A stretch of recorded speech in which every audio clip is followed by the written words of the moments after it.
حول ولا قوة إلا بالله العلي العظيم حسبنا الله ونعم الوكيل نعم المولى ونعم النصير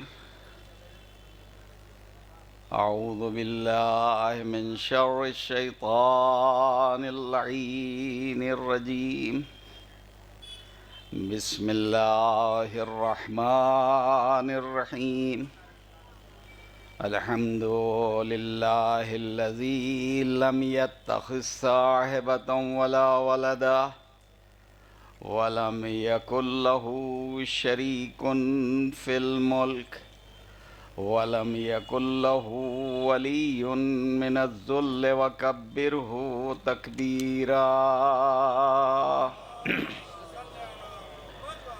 الصلاة والسلام على أشرف الأنبياء والمرسلين سيدنا ونبينا وحبيبنا وقلوبنا وطبيب نفوسنا بالقاسم محمد وآله الطيبين الطاهرين المعصومين المظلومين واللعنة الله على أعدائهم وأعداء الله أجمعين أما بعد فقد قال سبحانه وتعالى في كلامه الحكيم وهو أصدق الصادقين وقوله الحق بسم الله الرحمن الرحيم والذاكرين الله والذاكرات أعد لهم مغفرة وأجرا عظيما.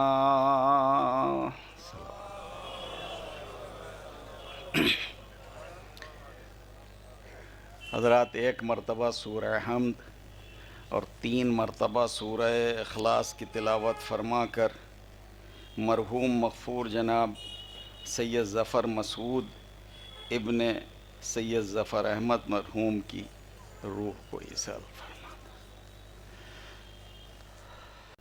اللہ نے ہماری ہدایت کے لیے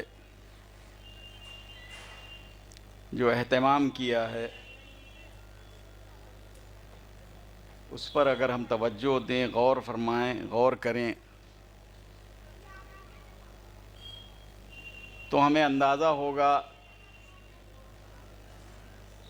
کہ اللہ کی طرف سے ہماری ہدایت کا اہتمام اکہرا نہیں ہے، بلکہ سب سے پہلے اللہ نے ہماری ہدایت کی خاطر انبیاء کو بھیجا، مرسلین کو بھیجا، کتابیں نازل کی، صحیفے نازل کیے، اور تیسرا جو ہادی ہے جسے ہم عقل کے نام سے یاد کرتے ہیں وہ عطا کی. عزیزان گرامی، پورے یقین کے ساتھ عرض کر رہا ہوں کہ عقل کبھی صاحب عقل کو گمراہ نہیں کرتی ہے. توجہ فرمائیے گا.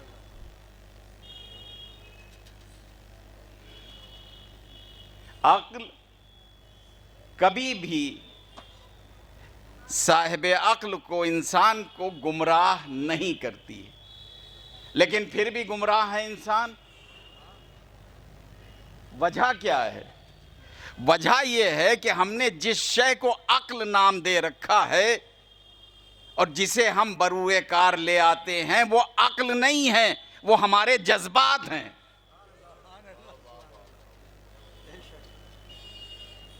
عقل نہیں ہے، وہ جذبات ہیں، ایموشنز ہیں ہمارے، جو ہمیں گمراہ کر دیتے ہیں. اللہ کی فی الحال 3 مخلوق ہیں سامنے آپ کے. ایک ہم ہیں یعنی انسان، دوسرے حیوانات، اڑنے والے، کچھ زمین پہ چلنے والے، اور تیسرے ملائکہ ہیں، فرشتے ہیں، یہی ہے نا، چوتھی تو کوئی مخلوق ہے نہیں۔ اب ان کو ہم نے مراتب کے اعتبار سے کچھ اس انداز سے دیکھا، ملائکہ سراپا عقل،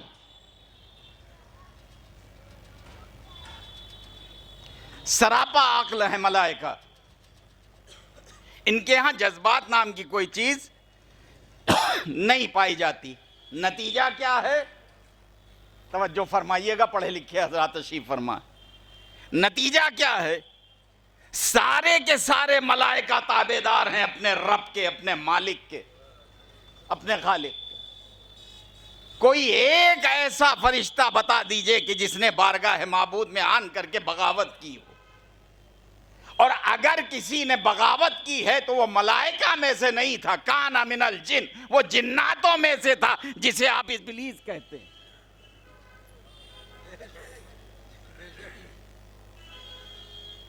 وہ جناتوں میں سے تھا، اب وہ ابلیس ہے، شیطان ہے۔ تو عقل سراپا عقل ہے فرشتے، اسی لیے تابعدار ہیں۔ جو جس لیے آیا اس دنیا میں وہ اپنا کام انجام دے رہا ہے۔ اگر کسی کو پانی برسانے کے اوپر ڈیوٹی لگائی ہے اللہ نے تو وہ اپنا کام کر رہا ہے۔ اگر کسی کو رزق بانٹنے کے لیے معین کیا ہے تو وہ اپنا کام کر رہا ہے۔ اگر اللہ نے کسی کو موت دینے کے لیے مشخص کیا ہے تو وہ اپنا کام کر رہا ہے۔ اب وہ زندگی کی بھیک ہمیں دینے والا نہیں، وہ جب بھی دے گا تو موت دے گا۔ توجہ فرمائیے گا، اصل ریموٹ کنٹرول اپنے ہاتھ میں رکھا اللہ نے۔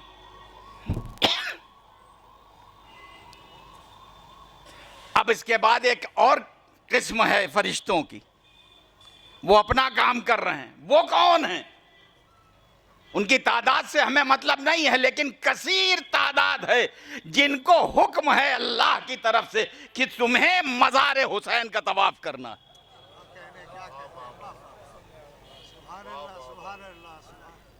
اب وہ قبر امام حسین کے طواف میں لگے ہوئے، جب سے قبر ہے یہ عمل ان کا جاری، اور جب تک انشاءاللہ قبر باقی رہے گی یہ ان کا عمل جاری رہے گا۔ ایک صلوات پڑھ دیں محمد و آل محمد۔ تو یہ فرشتے ہیں جن کو اللہ نے صرف عقل عطا کی۔ اب اس کے بعد آئیے حضرت انسان علیہ السلام، یعنی ہم لوگ، ان کو اللہ نے عقل بھی دی ہے اور جذبات بھی عطا کیے ہیں۔ جب یہ عقل سے کام لیتے ہیں تو سدرۃ المنتہا پر پہنچتے ہیں، اور جب یہ جذبات سے کام لیتے ہیں تو اسفل سافلین کی منزل میں پہنچ جاتے ہیں۔ ایک صلوات پڑھ دیں محمد و آل محمد۔ اب تیسرے حیوانات ہیں، وہ چاہے 2 پیر والے ہوں یا 4 پیر والے ہوں، ان کے یہاں عقل نام کی کوئی شے نہیں ہے۔ ان کے یہاں ایک حس پائی جاتی ہے جس سے یہ کیا کھانا ہے اور کیا نہیں کھانا ہے اس کا فیصلہ کرتے ہیں۔ اللہ نے انسان کو کیا عطا کیا؟ توجہ فرمائیے گا عزیزان گرامی، تھوڑی دیر ہمارے ساتھ چلیں آپ۔ عقل دی، جذبات دیے۔ عقل کے تقاضے الگ ہیں، جذبات کے تقاضے الگ۔ آپ شاید کہیں کہ جذبات دینے کی ضرورت کیا تھی؟ جو انسان ایموشنل ہو جاتا ہے، یہ ایموشنز دینے کی ضرورت کیا تھی؟ نہیں، ضرورت ہے، ایموشنز کی بھی ضرورت ہے انسان کو۔ عقل کے ساتھ ساتھ جذبات کی بھی انسان کو ضرورت، اس لیے اللہ نے دونوں چیزیں عطا کی ہیں، دونوں نعمتیں عطا کی ہیں۔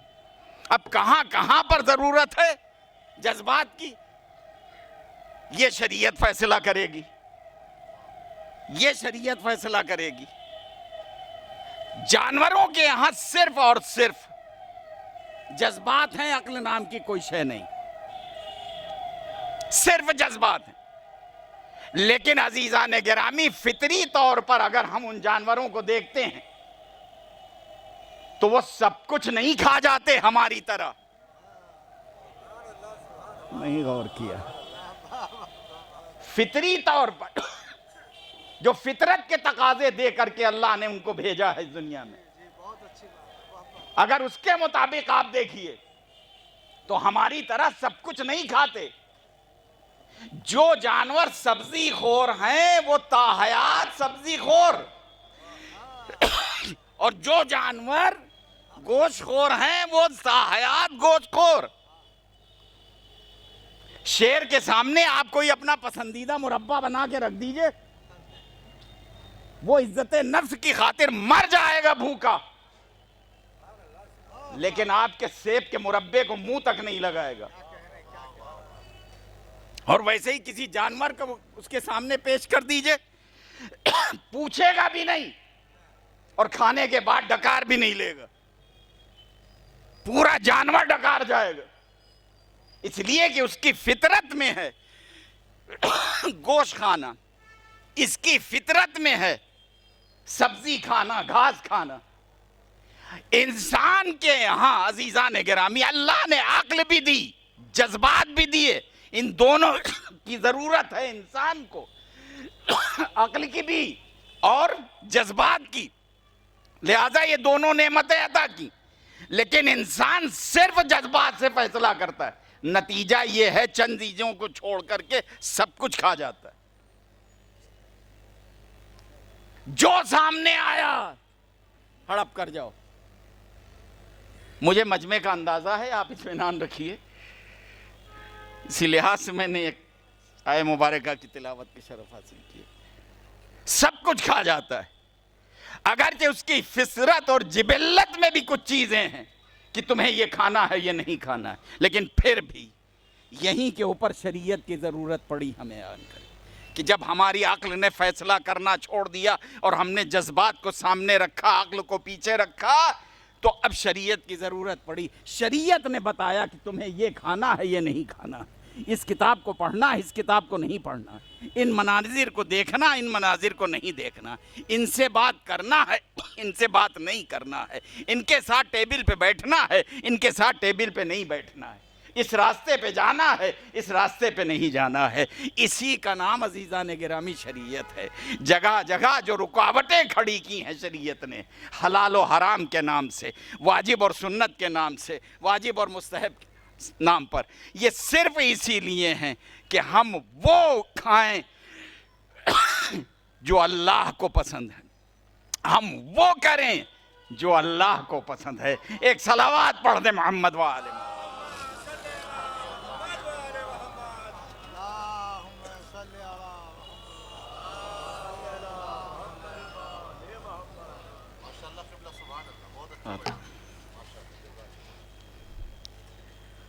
تو اصل ہے عقل عزیزان گرامی، اسی عقل کو سامنے رکھتے ہوئے قدرت نے اعلان کیا، الذین یذکرون اللہ قیاما وقعودا وعلی جنوبہم ویتفکرون فی خلق السماوات والارض ربنا ما خلقت ھذا باطلا۔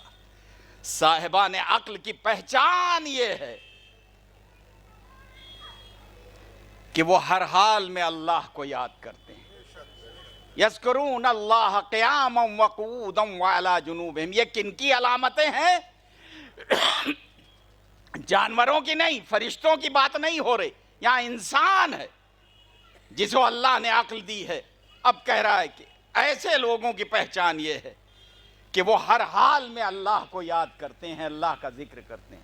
قیاما وقعودا وعلی جنوبہم، وہ کھڑے ہوئے ہوتے ہیں تو یاد خدا میں مصروف رہتے ہیں، بیٹھے ہوئے ہوتے ہیں، توجہ کیجئے گا، بیٹھے ہوئے ہوتے ہیں تو یاد خدا میں مصروف رہتے ہیں، یہاں تک کہ کروٹیں بدل رہے ہوتے ہیں، کروٹیں بدل رہے ہوتے ہیں تو یاد خدا میں مصروف ہوتے ہیں۔ اور اس کے بعد پھر کیا؟ وَعَلَىٰ رَبِّهِمْ يَتَوَكَّلُونَ، اور وہ کسی اور پر توکل نہیں کرتے ہیں، ٹرسٹ نہیں کرتے ہیں، بلکہ صرف اور صرف اپنے پروردگار پر توکل کرتے ہیں۔ یہ صاحبان عقل کی علامت ہے۔ اب جن کے یہاں یہ علامتیں پائی جاتی ہیں، اس کا مطلب یہ ہوا کہ وہ عقل سے کام لے رہے ہیں، اور جن کے یہاں یہ علامتیں نہیں پائی جا رہی وہ کسی اور کی یاد میں لگے ہوئے ہیں، ان کے یہاں کہیں اور کسی کا ذکر ہو رہا ہے، تو پھر انہیں یہ یقین کر لینا چاہیے کہ وہ ایموشن سے، جذبات سے کام لے رہے ہیں، عقل سے کام نہیں لے رہے ہیں۔ عقل کہتی ہے کہ تم اسے یاد کرو جس نے تم کو پیدا کیا، عقل کہتی ہے کہ تم اسے یاد کرو جو تمہارے لیے روزی مہیا کرتا ہے، عقل کہتی ہے کہ تم کسی اور کو اپنا پروردگار نہ مانو، بلکہ پروردگار وہ ہے، رب وہ ہے جس نے تمہیں خلق کیا، اور صرف خلق ہی نہیں کیا بلکہ پیدائش کے بعد ہماری تمام تر حاجتوں، ضرورتوں کو بھی پورا کیا۔ رب کے معنی روٹی دینے والے کے نہیں ہیں عزیزان گرامی۔ روٹی تو آپ کسی بھی تندور پہ چلے جائیے مل جائیں گی، کسی بھی بیکری میں چلے جائیے بریڈ مل جائیں گی۔ روٹی ہماری ضرورت ہے، لیکن سب کچھ نہیں ہے یہ ہمارے لیے۔ اصل میں تمام تر ضرورتوں کو اور ہماری حاجتوں کو جو پورا کرے وہ رب ہوتا ہے، وہ رب ہے، اور وہ صرف رب ہے۔ بیمار ہوتے ہیں وہ شفا دیتا ہے، پریشان ہوتے ہیں پریشانیوں کو وہ دور کرتا ہے۔ قرآنی آیات اگر آپ کے مد نظر ہیں تو آپ انشاءاللہ لطف اندوز ہوں گے، یہاں تک کہ دوسری جو ہماری احتیاج ہیں اور دوسری ضرورتیں ہیں وہ پوری کرتا ہے۔ تو وہ اصل میں وہ رب ہمارا وہ ہے۔ اب اس کے بعد دوسرا ایک مقام ہے عزیزان گرامی جہاں کے اوپر ارشاد ہو رہا انما المؤمنون الذین اذا ذکر اللہ وجلت قلوبہم واذا تلیت علیہم آیاتہ زادتہم ایمانا وعلی ربہم یتوکلون۔ مومن تو بس وہ ہیں، انما علماء تشریف فرما کلمہ حصر ہے، مومن تو بس وہ ہیں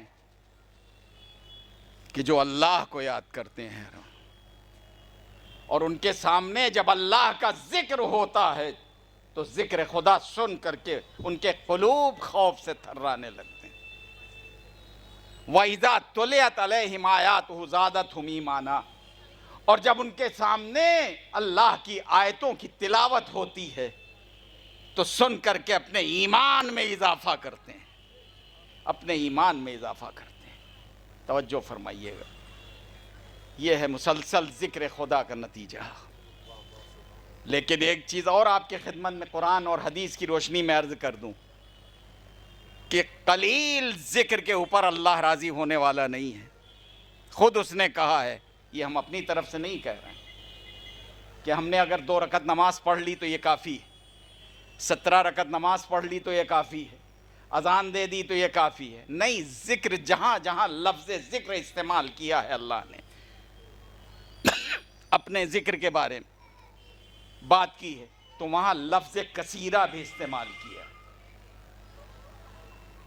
اور کثیرہ کے معنی آپ ہم سے بہتر جانتے ہیں، بہت زیادہ۔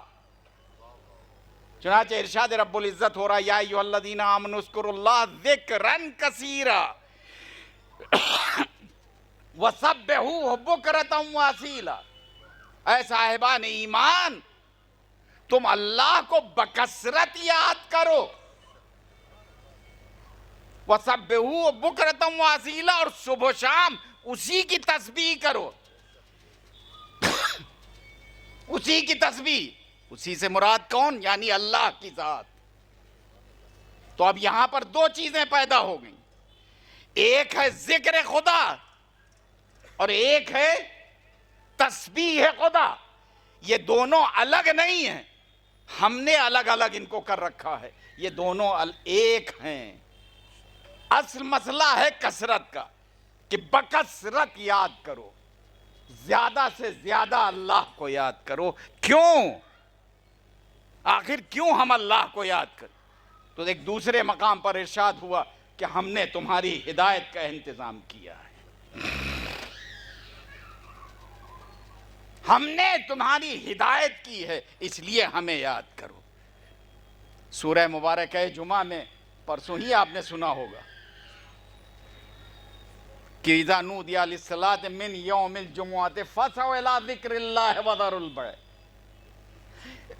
کہ جب روز جمعہ تمہیں ندا دی جائے، پکارا جائے، تو تم اس آواز پر لبیک کہتے ہوئے مسجد کی طرف دوڑو. اور اس کے بعد پھر کیا؟ اللہ کو یاد کرو.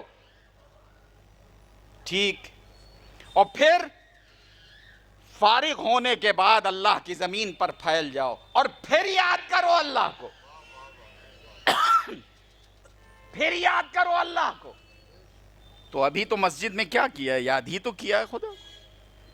بھائی 2 رکعت نماز جمعہ پڑھی، ظہر کی پڑھی، عصر کی پڑھی، خطبات سنے، زیارت پڑھی، سبھی کچھ، دعائیں پڑھی، زیارت رسول خدا کی تاکید ہے روز جمعہ وہ پڑھی. تو اور کیا کیا ہے؟ لیکن اللہ کہہ رہا ہے نہیں، اللہ کی زمین پر منتشر ہو جاؤ اور اسی کو یاد رکھو. تو یہاں پر علماء نے ایک بڑا دلچسپ جملہ لکھا.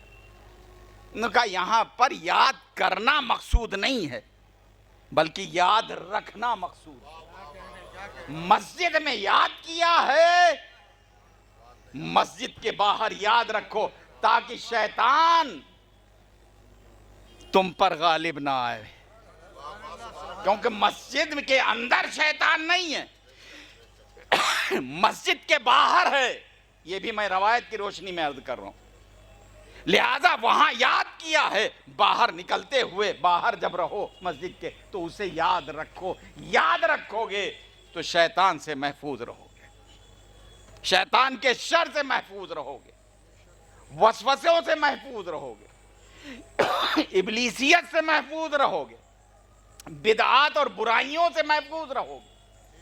توجہ فرمائیے گا عزیزان گرامی، بہت کئی آیتیں ہیں قرآن حکیم کی کہ جن میں حکم ہے اللہ کی طرف سے کہ ہمیں بکثرت یاد کرو.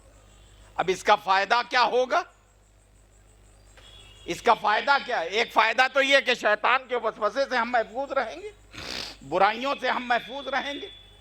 اور دوسرے اللہ کیا کہتا ہے؟ الا بذکر اللہ تطمئن القلوب. اگر اس دل بے قرار کو قرار نہیں آ رہا تو قوالیاں سن کر کے اس دل بے قرار کو قرار نہ دو.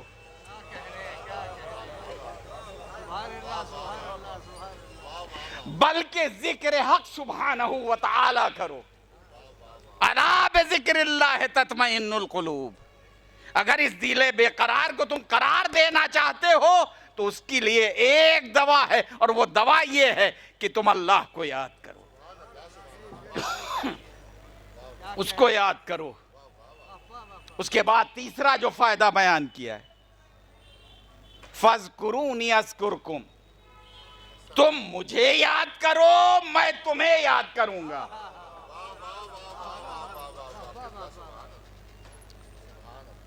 اب آپ کو دیکھنا یہ ہے کہ کس نے کب کہاں کیسے یاد کیا ہے اللہ کو.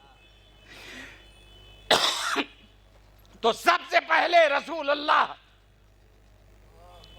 ان سے بڑا کوئی ذاکر نہیں ہے اللہ کا، ان سے زیادہ کسی نے نہیں کیا ہے اللہ کو یاد. یہ طے شدہ امر ہے، ہم دلیل دیں گے قرآن سے. بکثرت یاد کرنے والے صف اول میں پیغمبر اسلام ہیں، اور اتنا یاد کیا ہے پروردگار کو کہ آخر میں اللہ کو منع کرنا پڑا ہے. سورہ مبارکہ طٰہٰ کی پہلی آیت، بسم اللہ الرحمن الرحیم، طٰہٰ ما انزلنا علیک القرآن لتشقیٰ. اے میرے پاک و پاکیزہ نبی، ہم نے آپ پر قرآن اس لیے نہیں نازل کیا ہے کہ آپ اپنے کو مشقت میں مبتلا کر لیں.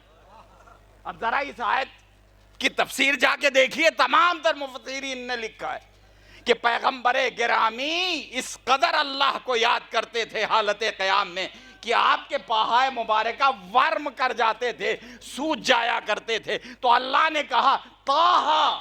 ہائے ہائے کتنا پیارا انداز ہے. یا محمد نہیں کہا، یا احمد نہیں کہا، یا رسول اللہ نہیں کہا، یا نبی اللہ نہیں کہا، یاسین نہیں کہا، مدثر نہیں کہا، بلکہ کہہ رہا طٰہٰ. اے میرے پاک و پاکیزہ نبی، اے میرے طیب و طاہر رسول، میں نے آپ پر قرآن اس لیے نہیں نازل کیا کہ آپ اپنے کو مشقت میں مبتلا کر لیں. اور اس کے بعد سورہ مزمل میں ارشاد ہوا یا ایھا المزمل قم اللیل الا قلیل. اے میرے کملی والے.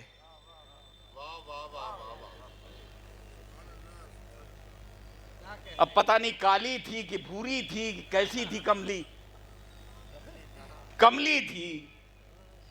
اے میرے کملی والے قیام کرو.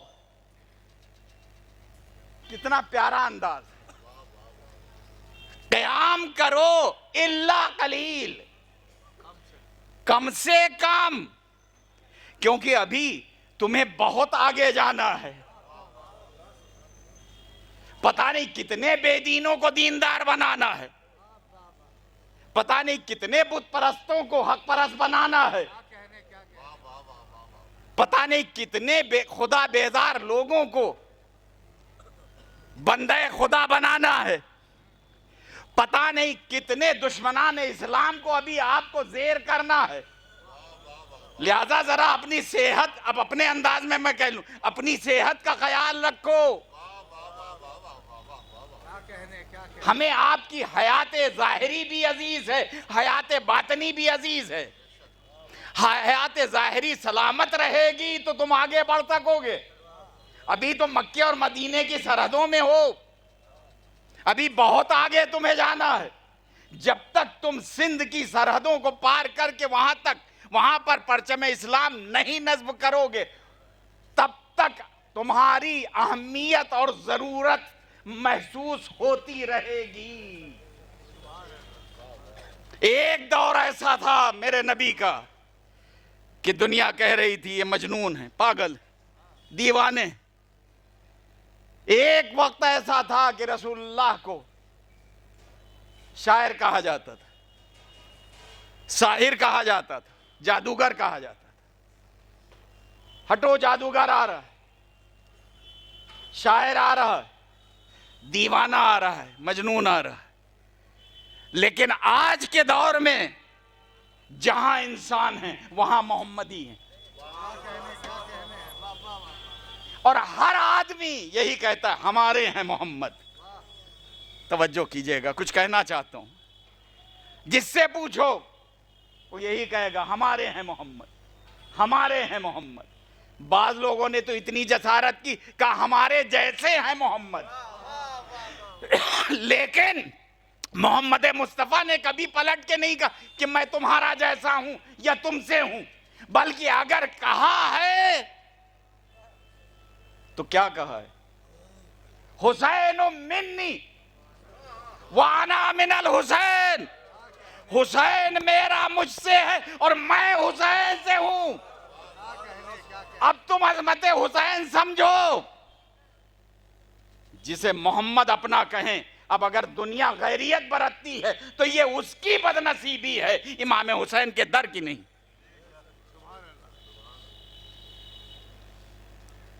تو محمد مصطفیٰ نے اس قدر ذکر الہی کی. اپنے موضوع سے نہیں ہٹنے والا میں، چاہے آپ واہ واہ کریں، واہ واہ والی مجلس ہی نہیں ہے. میسج دینا ہے بچوں کو اور جوانوں کو، پیغام دینا ہے. کیوں؟ وجہ کیا ہے؟ وجہ یہ ہے کہ رجب رخصت ہو رہا ہے. علماء تشریف فرما ہے، ذاکرین تشریف فرما رہے بھائی بچپن کے. ادھر مولانا نیال صاحب یہ بھی بچپن کے، حبیب ابن مظاہر ہیں سلطان المدارس میں.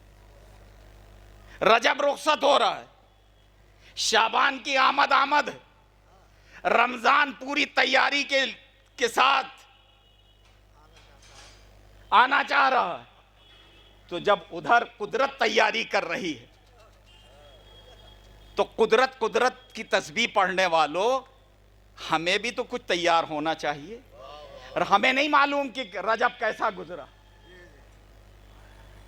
لیکن اتنا معلوم ہے جیسا رجب گزرا ہے یا گزر رہا ہے، کم سے کم اس سے بہتر طریقے سے ہم شعبان کا استقبال کریں. شعبان کا استقبال کریں. اسی لیے ہم نے یہ موضوع قرار دیا ہے ذکر حق، جس میں اللہ کا بھی ذکر ہے، محمد الرسول اللہ کا بھی ذکر ہے، علی مرتضیٰ کا بھی ذکر ہے، حسن مجتبیٰ کا بھی تذکرہ ہے، حسین سید الشہداء کا بھی ذکر ہے. ایک صلوات پڑھ دے محمد و آل محمد پر. استغفار بھی ہے، نمازیں بھی ہیں، روزے بھی ہیں، کتابوں میں یا ہم لوگوں کی زبان پر. عملی طور پر تو ہم زیرو ہیں. ایک روزہ خدا کے قسم، یہ حدیث ہے معصوم کی، غالباً چھٹے امام فرماتے ہیں کہ اگر تم ایک روزہ بھی اس ماہ رجب المرجم میں رکھ لو، تمہاری زندگی سنور جائے گی. اور اگر ایک بھی نہ رکھا تو ماہ رجب شکایت کرتا ہوا تمہارے درمیان سے رخصت ہو جائے. بہت اہم تاریخیں ہیں. ابھی 27 رجب باقی ہے، 26 رجب باقی ہے. آج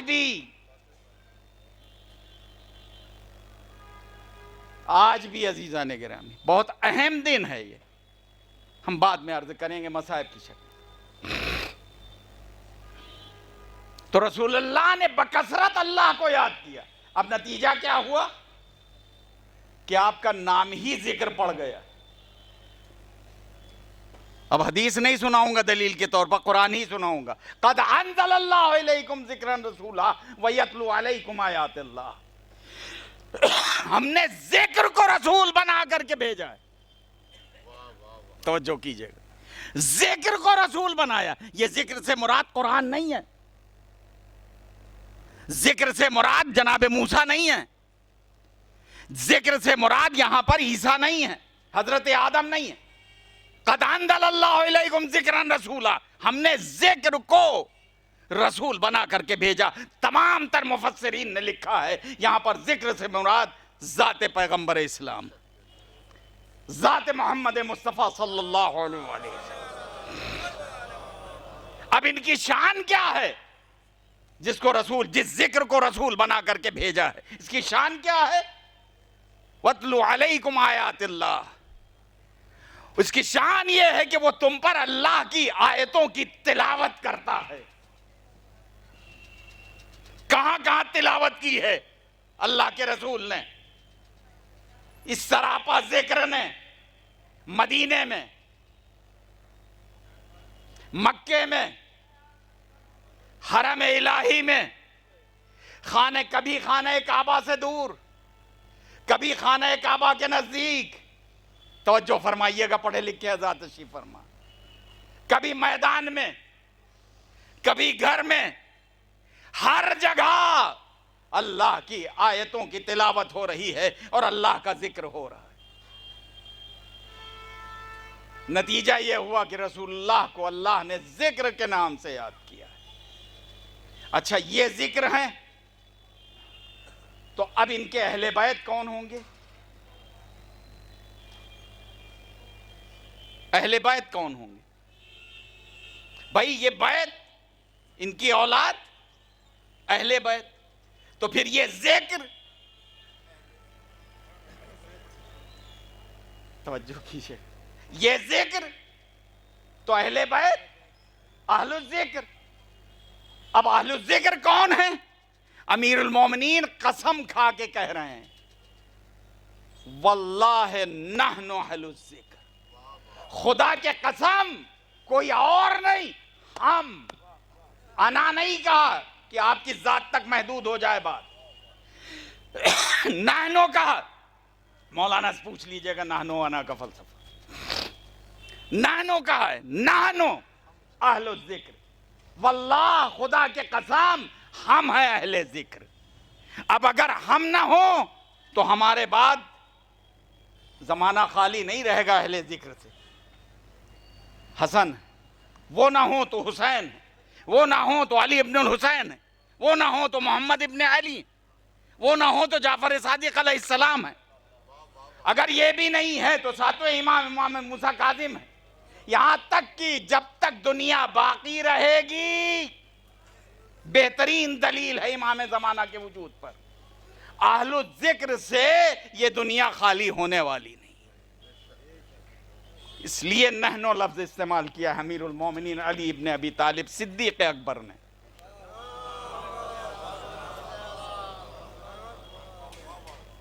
واللہ نحنو اہل الذکر، خدا کے قسم ہم ہیں اہل ذکر. اب آپ جب بات یہاں تک آ گئی ہے تو ایک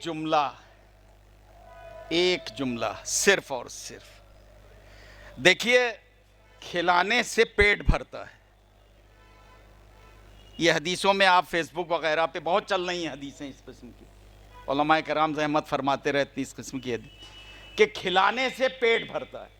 ہم بھوکے، ہمیں بھوک لگی، کھانا کھا لیا گھر میں جو بھی تھا، پیٹ سیر و سیراب ہو گئے، پیٹ بھر گیا، بھوک دور ہو گئی. لیکن کھلانے سے، یہ حدیث ہے، کھانے سے اپنا پیٹ بھرتا ہے، روح بھوکی رہتی ہے.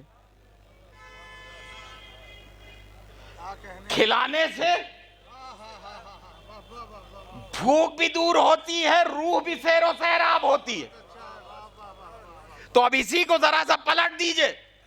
کھانے کا یہ فائدہ، کھلایا تو روح سیراب ہوئی، کھایا تو جسم سیراب ہوا. اسی طریقے سے پیا تو خود سیراب ہوئے. لیکن اگر کسی تشنہ لب کو پلایا، کسی پیاسے کی تشنگی کو دور کیا، پیاس دور کی، یا اگر وہ پیاسا نہیں بھی ہے، بس ایسے ہی ثواباً ہم نے کہا نوش فرما لیجئے پانی. ہم آپ کے احترام میں آپ کے خدمت میں پانی پیش کر رہے ہیں. آپ ہمارے مہمان ہیں، میں آپ کا میزبان ہوں، اور آپ نے پانی پلایا تو ہماری روح سیراب ہوئی، اس کی تشنگی دور ہوئی، ہماری روح سیراب ہوئی. تو اسی طریقے سے کچھ اذکار ہیں جن کو اگر کچھ اسماء ہیں یا کچھ ذوات مقدسہ ہیں جن کو یاد کرنے سے جسم سیراب ہو نہ ہو، روح ضرور سیراب ہوتی ہے. اور ان ذوات مقدسہ میں پہلی ذات ہے پیغمبر اسلام کی، دوسری ذات ہے امیر المومنین صدیق اکبر علی ابن ابی طالب کی. اور ان کے لیے علامہ اقبال نے کہا کہ ہمیشہ ورد زباں ہے علی کا نام اقبال، کہ پیاس روح کی بجھتی ہے اس نگینے سے. ایک صلوات پڑھ دیں محمد و آل محمد پر. اور 4 مصرے اور سماعت فرما لیجئے. ایک ماحول سا بنایا ہے آپ نے، اللہ آپ کا بھلا کرے. اکبر الہ آبادی صاحب نے اپنی زندگی میں بچوں اور نوجوانوں کو خطاب کرتے ہوئے 4 مصرے ارشاد فرمائے تھے جو ہمارے لیے سرمایہ نجات و ہدایت ہیں. وہ کیا ہے؟ بچوں سے کہہ رہے ہیں،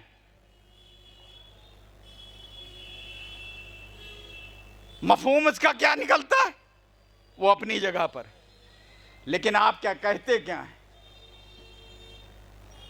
ایک اور صلوات پڑھ دیں محمد.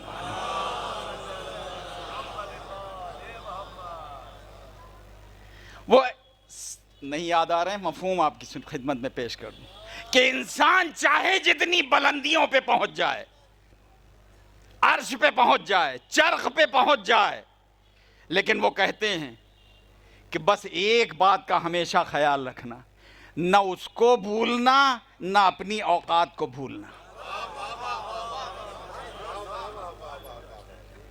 نہ اس کو بھولنا نہ اپنی حقیقت اور اپنی حیثیت کو بھولنا، اپنی اوقات کو بھولنا. کہیں بھی رہو، کوئی بریکر نہیں لگا ہوا ہے، کسی نے آپ سے نہیں کہا امریکہ نہ جاؤ. کہیں بھی رہو، کسی بھی جگہ رہو، بس ایک چیز کا خیال رہے کہ اپنے مالک اور خالق کو یاد رکھو اور اپنی اوقات اور حیثیت کو یاد رکھو. اور جب تم اس فارمولے پر عمل کرو گے تو پتہ نہیں کتنی برائیوں سے اپنے کو بچا لے جاؤ گے. ایک صلوات پڑھ دے محمد و آل محمد. تو پیغمبر اسلام ذکر. امیر المومنین کے القاب اگر آپ پڑھیں گے تو ان میں ایک لقب ہے آپ کا دعا. سراپا دعا ہے امیر المومنین کی ذات. اور دعا کا فلسفہ امام محمد باقر علیہ السلام نے یوں بیان کیا ہے: الدعاء ہوا ذکر. دعا یعنی اس کو یاد کرنا. الدعاء ہوا ذکر. آئینہ بات وہی. تو امیر المومنین بھی سراپا ذکر، پیغمبر اسلام بھی سراپا ذکر، قرآن حکیم بھی ذکر. اب آئیے، ان میں کوئی تضاد ہے؟ کوئی تضاد نہیں ہے. بس فرق کیا ہے؟ قرآن کتاب صامت ہے، امیر المومنین کی ذات قرآن ناطق ہے. بولتا ہوا قرآن، بولتا ہوا قرآن.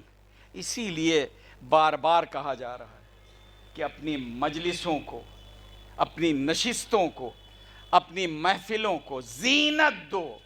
انہیں سجاؤ سنوارو، قوالیوں سے نہیں، گانے بجانے سے نہیں، بلکہ ذکر علی ابن ابی طالب سے.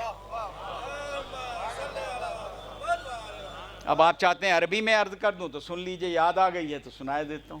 زینوا مجالسکم بذکر علی ابن ابی طالب. زینت دو اپنی مجلسوں کو ذکر علی ابن ابی طالب سے. کیوں؟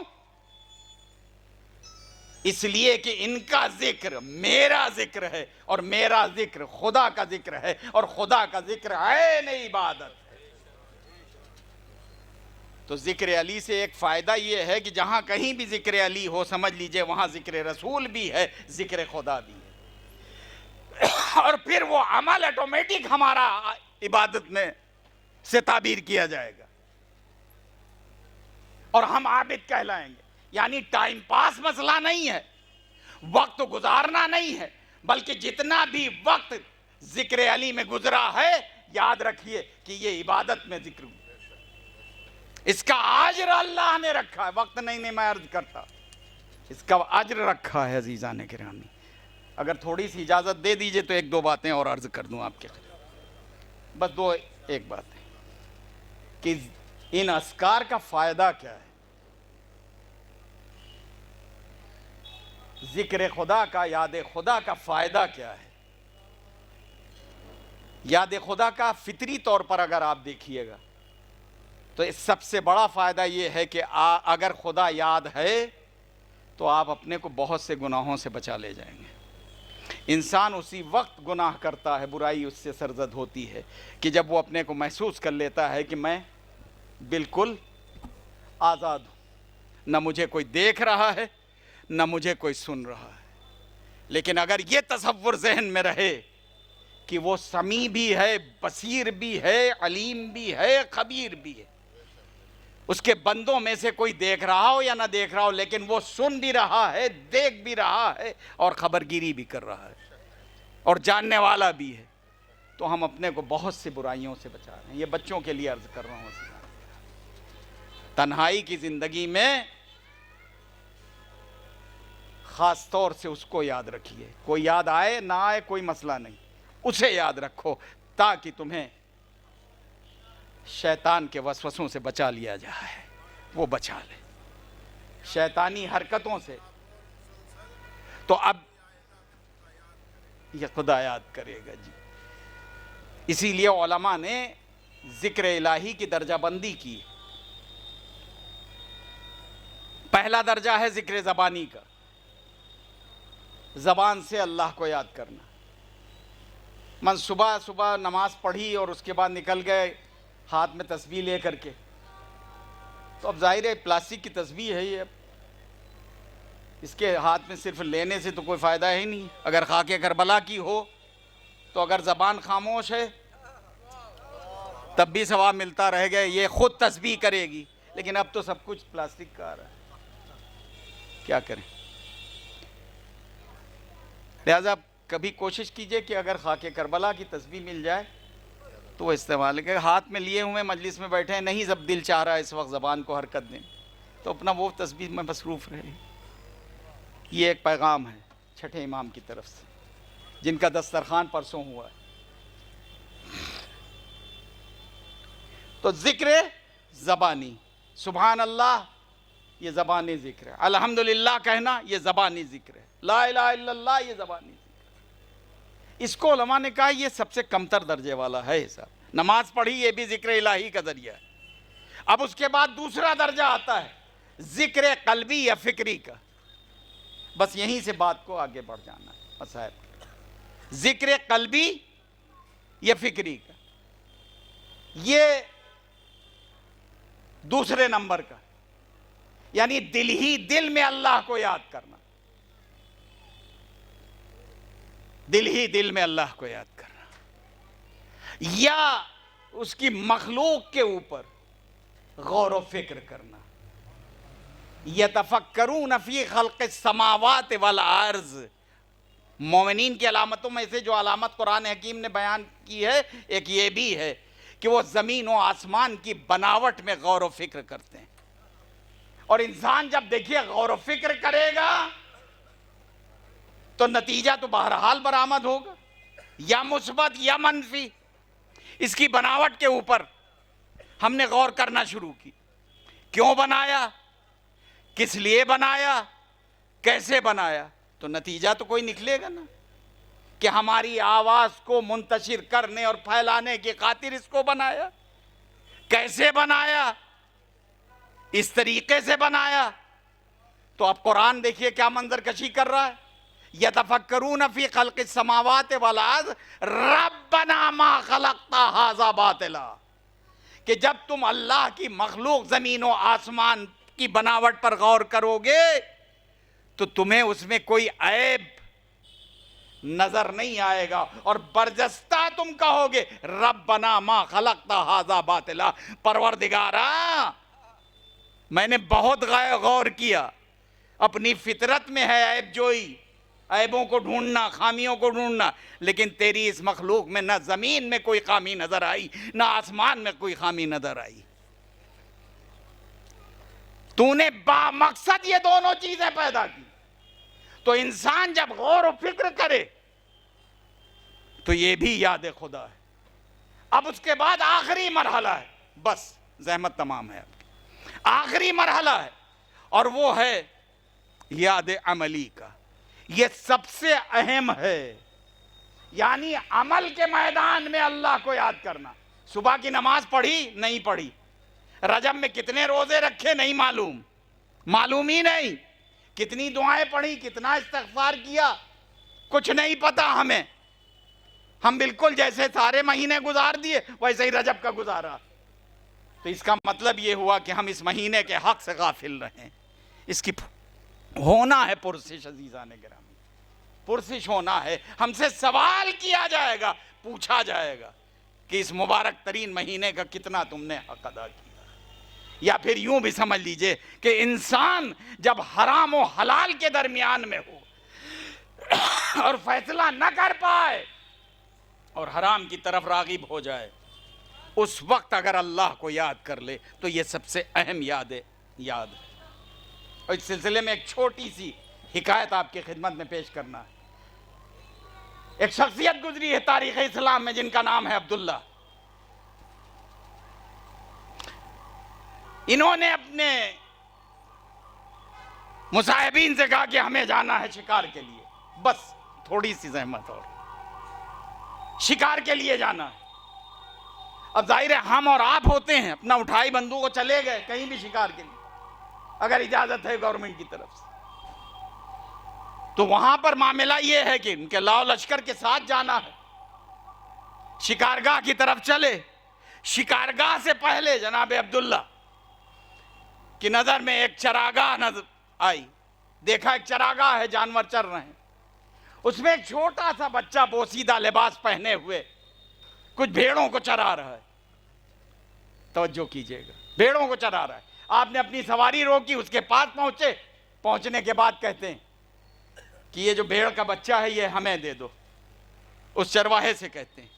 تو وہ چرواہا کہتا ہے کہ صاحب ہم ان کے مالک نہیں، ملازم ہیں، خادم ہیں، ہمارا کام ہے صبح ان کو لانا یہاں، دن بھر چرانا اور شام کو مالک کے حوالے کر دینا، اور مہینے کی پہلی تاریخ اپنی تنخواہ سیلری لے لینا، بس اتنا کام ہے ہمارا، لینے دینے کا کوئی کام نہیں ہے، نہ بیچنے کا کوئی کام ہے، مالک کی اجازت نہیں ہے کہ ہم کسی کو ایسے ہی دے دیں یا قیمت لے کر کے دے دیں، لہذا میں معذرت چاہتا ہوں۔ اب ادھر سے پریشر بڑھا کہ نہیں یہ ہمیں تم دے دو، ہمیں دے دو، ہمیں ضرورت ہے، ہمیں پسند آ گئی، کہا صاحب ہم نہیں دے سکتے۔ آخر میں اتنا زیادہ اس پر دباؤ بنایا کہ اس نے ابل کر کے ایک مرتبہ تڑپ کر کے کہا کہ چلیے یہ ہم نے دے دیا، یہ بچہ بھیڑ کا ہم نے آپ کے حوالے کر دیا، پیسے بھی نہیں لیے، لیکن یہ بتائیے کہ جب مالک شام کو ہم جائیں گے اور مالک پوچھے گا، توجہ کیجئے گا، مالک پوچھے گا، کیا پوچھے گا کہ وہ بھیڑ کا بچہ کہاں ہے، تو کیا جواب دوں گا میں اس کو؟ اب آپ دیکھیے کہ کرپشن اوپر سے آتا ہے یا نیچے سے، یہ دیکھیے آپ۔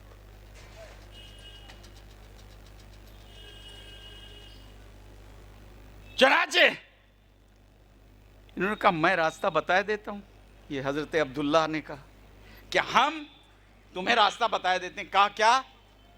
کہا اگر یہ تم ہمیں دے دو اور مالک تم سے شام کو پوچھے کہ وہ بچہ کہاں ہے دمبے کا، بھیڑ کا، تو اس سے کہہ دینا بھیڑیا اٹھا لے گیا، یہ 6 فٹ کا بھیڑیا یہ اٹھا لے گیا۔ اب آپ دیکھیے یہ چرواہا ہے اور یہ حضرت عبداللہ ہیں، یہ چرواہا ہے، یہ حضرت عبداللہ ہیں، کس کے بیٹے ہیں، اور کہاں بیٹھ کر کے تسبیح الہی کرتے ہیں؟ یہ تو بیچارہ چرواہا، اس کی آج کے دور میں جب حیثیت نہیں ہے تو وہ متعصب عرب اس کو کیا سمجھتے، اپنے برابر تک نہیں بٹھاتے، تو کہا کہ کہہ دینا بھیڑیا اٹھا لے گیا۔ تو ایک مرتبہ چرواہا اس بگڑے ہوئے دماغ کو دیکھیے کیسے سدھارتا ہے، کہتا ہے ٹھیک ہے اس مالک سے تو کہہ دوں گا، توجہ کیجئے گا، ایک پیغام ہے، ایک میسج ہے صبح قیامت تک کے لیے، کہا اس مالک سے تو کہہ دوں گا کہ بھیڑیا اٹھا لے گیا، فَأَيْنَ اللَّهِ، یہ بتاؤ اللہ کو کیا جواب دیں گے؟ تو یہ ہے ذکر خدا کا فائدہ، یہ ہے یاد خدا کا فائدہ۔ عزیزان گرامی، جس مرد مومن کے ایصال ثواب کی مجلس ہے بعنوان چہلم، وہ نمازی بھی تھے، روزے دار بھی تھے، اور اپنے محلے کی مسجد کے خادم بھی تھے، بنا میں متولی، عشق تھا ان کو اللہ کے گھر سے، اور سماج کی خدمت کے لیے انہوں نے اپنی زندگی کو وقف کر رکھا تھا۔ آج ان کی کمی کا احساس آج ہے، یہ ہے ہماری بدنصیبی کہ ہم جن کی زندگی میں اپنی قدر نہیں کرتے ان کو ان کے مرنے کے بعد یاد کیا جاتا ہے۔ زندگی میں ہم نے کانٹے بچھائے ہیں ایسے لوگوں پر، ایسے مردان خدا پر، کانٹے بچھائے ان کی راہ میں،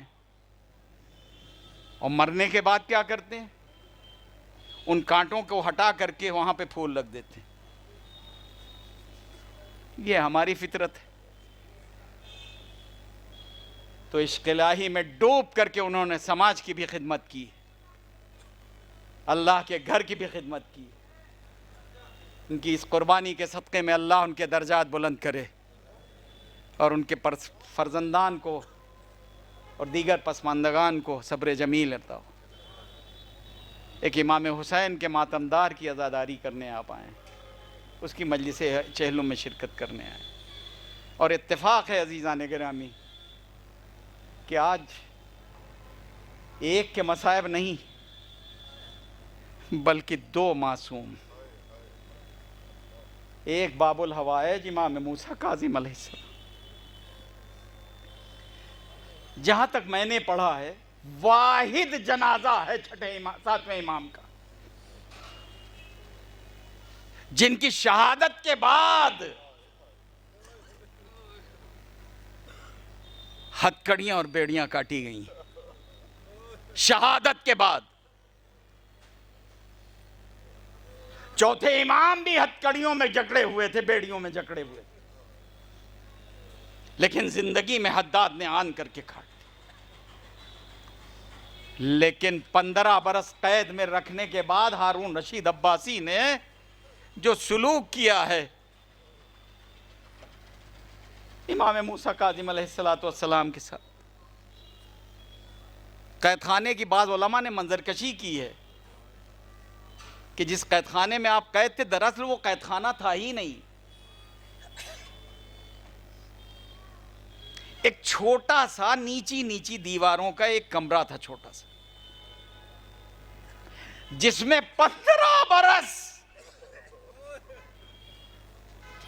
1-2 برس نہیں 15 برس تقریباً کم و بیش ہمارے اور آپ کے ساتویں امام نے زندگی گزاری ہے۔ بلکہ ہم نے ایک اپنے بزرگ عالم دین کا جملہ دل چاہتا آپ کی خدمت میں پیش کروں۔ وہ آپ فرمایا کرتے تھے کہ ساتویں امام نے 15 برس حالت رکوع میں زندگی گزاری ہے۔ سر اٹھاتے تھے، سر چھت سے ٹکراتا تھا، پہلو بدلتے تھے تو تیر پیوست ہوتے تھے، 1-2 برس نہیں، 2-4 برس نہیں، 15 سال تصور کیجئے، کلیجہ منہ کو آ جائے گا۔ 6 مہینے 10 مہینے کی بات نہیں، اور اس کے بعد پھر جب آپ کو قید خانے سے نکالا گیا ہے تو شاید آپ کے ذہن میں ہو یا ہمارے بچوں کے ذہن میں ہو کہ بڑے احترام کے ساتھ، عزت کے ساتھ نکالا گیا ہوگا۔ نہیں، 4 مزدور بلائے گئے اور آپ کے جنازوں کو ان مزدوروں نے اپنے کاندھوں پہ اٹھایا، جسر بغداد پہ لا کے رکھ دی۔ اب ہمیں نہیں معلوم کہ کب تک جسر بغداد پر، بغداد کے پل پر آپ کا جنازہ رہا، لیکن ہاں آج ہی کی وہ تاریخ تھی کہ جب مولا نے آخری ہچکی لی اور اس دنیا سے رحلت فرما۔ لیکن اتنا ضرور عرض کروں گا کہ مولا آپ کے جنازے پر گھوڑے نہیں دوڑائے گئے، آپ کا لاشا بے سر و سامانی کے ساتھ پل بغداد پر رہا ضرور، لیکن زخموں سے چور چور نہ تھا۔ لیکن ہاں عزادارو، ایک کربلا کا جنازہ، روایت بتاتی ہے، ایک شاعر کہتا ہے کہ 1900 ہے زخم تنے چاک چاک پر، زینب نکل حسین تڑپتا ہے خاک پر۔ اور یہیں پر اکتفا نہ کی بلکہ شمر نے وہ گستاخی کی کہ شاید رہتی دنیا تک اس کے بعد ایسی گستاخی نہ ہوئی جنازے کے ساتھ۔ ایک مرتبہ اس نے اپنا نجس زانو امام حسین کے سینہ ادھر پہ رکھا، روایت بتاتی ہے جس میں جو تیر پیوست تھے وہ ادھر کے تیر ادھر اور ادھر کے تیر ادھر ہو گئے۔ اور یہیں پر اکتفا نہ ہوئی بلکہ سر و تن میں جدائی ہوئی، سر و تن میں جدائی ہوئی، سر حسین کو تن حسین سے جدا کر کے ایک نیزہ طویل پر بلند کیا، لیکن اللہ اللہ جس نے دنیا میں پہلا قدم رکھا تھا اللہ کا ذکر کیا تھا، اب وہی جب نیزہ طویل پر ہے تو تو ذکر الہی کر رہا ہے۔ یہ واحد سر حسین ہے جس نے اپنی واحد عجیب انداز سے تاریخ رقم کی، یہاں تک کہ کوفے کے بازار سے گزارا گیا تو قرآن حکیم کی تلاوت تھی، شام کی طرف لے جایا گیا تو قرآن حکیم کی تلاوت تھی۔ روایت کہتی چوتھے امام شہدائے راہ حق کے جنازوں کے درمیان سے گزار دیے گئے۔ جناب زینب یہ کہتی رہی، واہ غربتا، واہ مظلومہ، واہ مصیبت، سیعلم الذین ظلموا ای منقلب ینقلبون انا للہ و انا الیہ راجعون۔ پروردگارہ ہمارے ان چند کلمات کو قبول فرما لیں، دوران ذکر و بیان اگر کوئی کوتاہی ہوئی اس سے درگزر فرما۔ پروردگارہ محمد و آل محمد کے قربانیوں کا واسطہ، باب الحوائج امام موسیٰ کاظم علیہ السلام کا واسطہ، جہاں کہیں بھی محبان آل محمد آباد، ان کی جان و مال، عزت و ناموس کی حفاظت فرما۔ تمام تر بنی نوع انسانی کو پروردگارہ ان کی زندگی کو محفوظ سے محفوظ در فرما، ان کو آفات ارضی و بلیات سماوی سے محفوظ فرما۔ پروردگارہ محمد و آل محمد کی قربانیوں کا واسطہ، تمام تر مقامات مقدسہ کی حفاظت فرما۔ پروردگارہ علماء اعلام و مومنین کرام کی حفاظت فرما۔ پروردگارہ جن مرحوم کے ایصال ثواب کی مجلس ہے ان کے درجات بلند سے بلند تر فرما، ان کو جوار رحمت عنایت فرما۔ پروردگارہ محمد و آل محمد علیہ السلام کا واسطہ، امام زمانہ کے ظہور میں تعجیل فرما۔ پروردگارہ اس دنیا میں ان کے نائبین ہیں یعنی علماء کرام فقہاء اعظام، پروردگارہ ان کی جان و مال، عزت و ناموس کی حفاظت فرما۔ بالخصوص رہبر عظیم الشان آیت اللہ خامنائی و مرجع عالی قدر آیت اللہ سیستانی کی حفاظت و نصرت فرما۔ ہم میں جو مریض ہیں انہیں صحت عاجلہ کاملہ و شفاء کلی عنایت فرما۔